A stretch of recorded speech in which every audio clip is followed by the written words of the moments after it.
ખેડા જિલ્લાના મહેમદાબાદ તાલુકાના મોદજ ગામમાં એક યુવક જાતિવાદનો શિકાર થયો.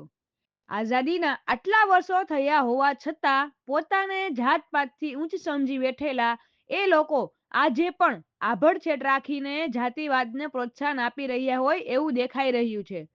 વાત છે મહેમદાવાદ તાલુકામાં આવેલ મોદજ ગામની.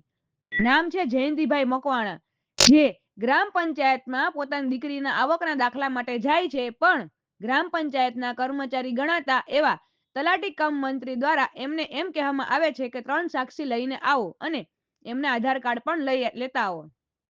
જયંતિભાઈ એમની માતા તથા પડોશીને લઈને આવે છે. ત્યારબાદ જયંતિભાઈને તલાટી દ્વારા એમ કહેવામાં આવે છે કે વિમલભાઈ પંચાલ કે જે કોમ્પ્યુટર ઓપરેટર છે કે વિમલભાઈ કે કરે એમ ઠીક એમ કહીને તલાટી કમ મંત્રી દ્વારા જયંતિભાઈને તુષ્કારવામાં આવે છે.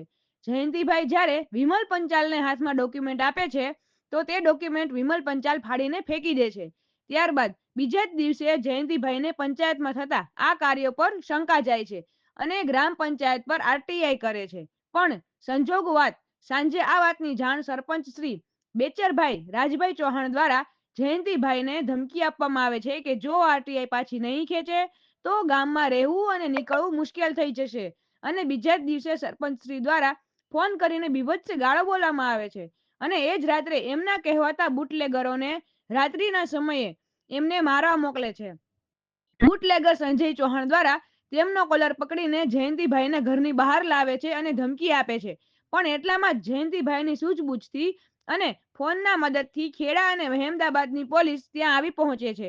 બીજા જ દિવસે જ્યારે જયંતિભાઈ અને તેના સાથી મિત્ર જિગ્નેશ રાણા અને ભીમ આર્મીના સાથી મિત્ર રાજેશભાઈ તેમને સાથે રહીને એટ્રોસિટીનો કેસ દાખલ કરીને એફઆઈઆર કરેલ છે. અત્યારે હાલ એ જાતિવાદી માણસોને ગણતરીના કલાકોમાં ખેડા પોલીસ પ્રશાસન દ્વારા જેલના સળિયા પાછળ નાખી દીધેલ છે.